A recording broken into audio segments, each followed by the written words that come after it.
যুদ্ধ শেষ, দেহের ক্ষত কালো হয়, ঘন হয়, ফিকে হয়, তবু শুকাতে চায় না। দেহের ক্ষত শুকাবার আগেই দেশের দেহে কত শত ক্ষত। শকুনিরা জেগে ওঠে, বাপজানের কবর, জাদুকরের স্মৃতি মিনার গুড়িয়ে দেয়, ভেঙে দেয়, তছনছ করে। মন আমার মনের প্রশ্ন করে, এ বুঝি স্বাধীন দেশ?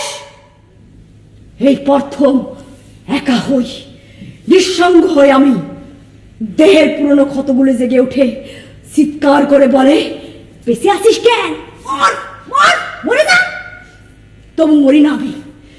ঘরের কপাট ফেলে চোখের সুপ জলে বুক ভাসায়। অপেক্ষা করি, আবার কবে বাপজানের কবরখানা ফেরত পাবো, আবার কবে জাদুকরের স্মৃতি মিনার সন্ধ্যা ফুলে সাজাবো, মাথা তুলে কব, এ আমার জাদুকরের স্বাধীন দেশ। বাপজানের কবরখানা দেখে ওই জমিন আরো লাল হয়। তারই পাশে নিজ হাতে গড়ি একটা বাঁশের স্মৃতি মিনার আমার জাদুকরের জন্য। প্রতি সন্ধ্যায় ফুল দিয়ে সাজাই আমি তারে।